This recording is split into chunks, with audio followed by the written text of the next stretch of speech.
A guy named Harry who was on has once again taken out of the house his mom's only valuable possession, his TV. His friend Tyrone was waiting for him in the driveway, and in front of the grandmothers in the driveway. The two of them, they took the zombie TV to the market for which, if you were wrinkling a $20 bill. Hello? Tonight we're going to see the movie Requiem for a Dream. Summer's pretty cool in a pretty cool way decided that they could become dealers themselves by wholesale, distill and sell it off. Usually they'd hang out at a girl's house, Harry's girlfriend named Mary. These are the parents who bought a condo, but when they found out their favorite daughter got involved with drugs and made her to see a psychiatrist, promising her that if she didn't comply, she'd be deprived of her property, made a deal with the doctor, and instead of boring visits, they occasionally met at a restaurant. After a while, the guys took the first batch, of course. They tasted it. You have to know how much dilute things slowly picked up. And over the rest of the summer, they filled up Harry and Marion's shoebox and saved up money to open their own store where Marion would work as a fashion designer. As a designer, she'd been into fashion for a long time, and she'd come up with all sorts of outfits, and the boy really liked her work. Harry hadn't been home in over 2 months and decided to visit his mom, and since he already had the money, he wanted to give her a present. Harry's mom Sarah's summer started with her son stealing of her own son's television set, and she went to the market for her favorite item. The vendor asked why she wouldn't report it to the police so that Harry could at least to talk to the police, but the woman said she couldn't because it was her son without his zombie TV. Her favorite show about weight loss and candy. The woman couldn't a day without her favorite weight loss show and candy, and told her that in the near future she would be on a very famous television show and that she would be receiving a letter in the mail with an application form.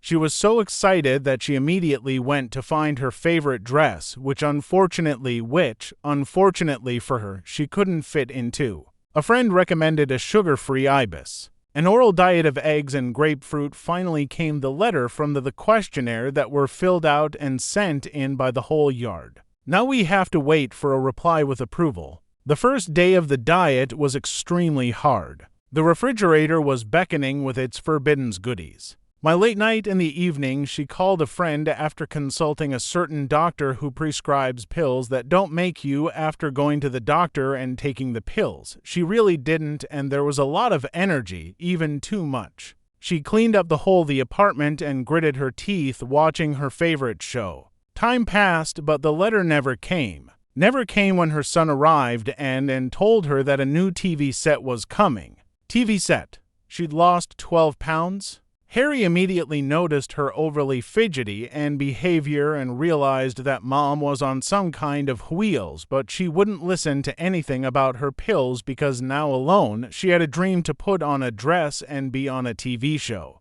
You're trying to talk me into who you want, give me your junkie, I've got what. Foaming at the mouth, Tyrone was shopping for another big shipment. But they were interrupted by a driver who blew a partition in the limo and shot everyone he could. Tyrone's fall didn't hit him, and he managed to get away and got right in front of the cops, but they didn't hold him long. He didn't last long, but he found out that there was a war going on between the factions where he had coincidentally and where they'd lost almost all of their money had been lost. Very badly, with no new supplies, there were no new deliveries in sight, and everyone wanted to smear themselves, especially Marion, and the box of money was completely wasted. Somehow Tyrone Harry was pleased with the delivery before Christmas. Well, there's a guy like that driving a truck across the country and sells banned stuff, but at double the price. Harry talked to Marion,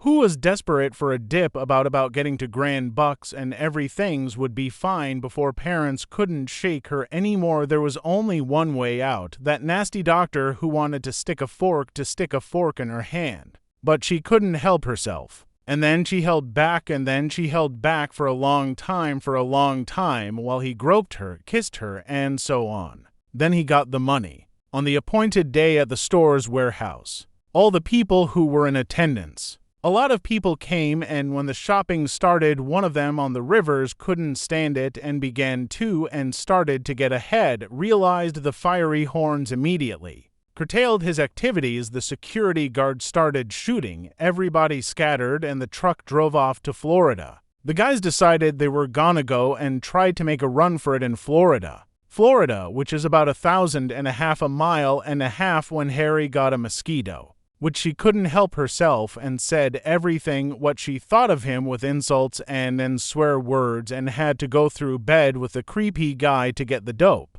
Couldn't Harry have known who to get, but that man doesn't take money, and gave him Mary M's number. Sarah's fall. Sarah's fall has been rough, too. It started with the fact because the usual doses of medication were no longer active and energizing.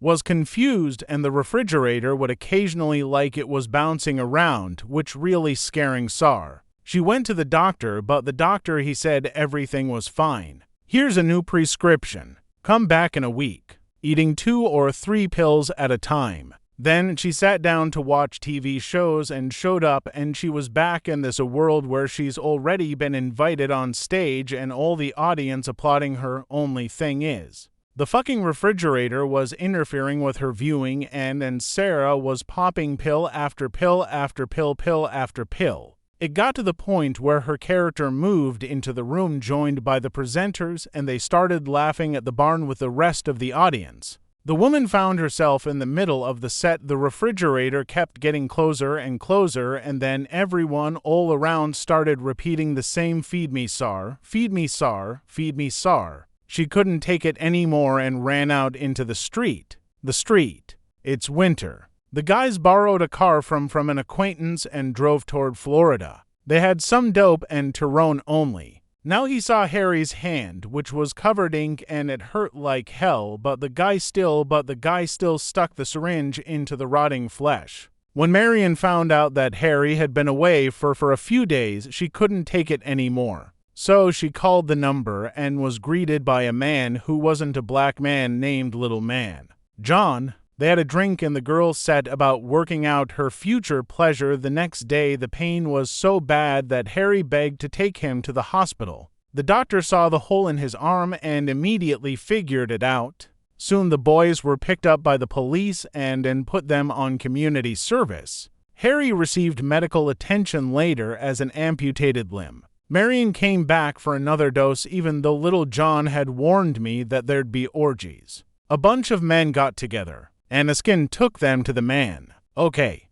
They were doing all kinds of crazy things. Soon Marion joined them. Sarah, on the other hand, had been committed to a mental institution after her trip to the TV center, where she tried to prove to everyone that she was about to be the lead. A contestant found the trail, and she wouldn't eat anything except for pills. And they tried to force-feeding her, but it didn't work very well. Even through her nose, and eventually they started torturing her. With the electricity, I didn't understand why. By the way, write in the comments if you know. Sarah is metal in her own world, where she's at a show with her son and everybody's around them applauding. They all curl up in what's called a fetal position. It's a pose that shows defenselessness and a desire to abstract themselves from the world. Or they just want to be reborn so that their lives are no longer a nightmare. A real-life, great propaganda movie against toxic substances, where summer is euphoria,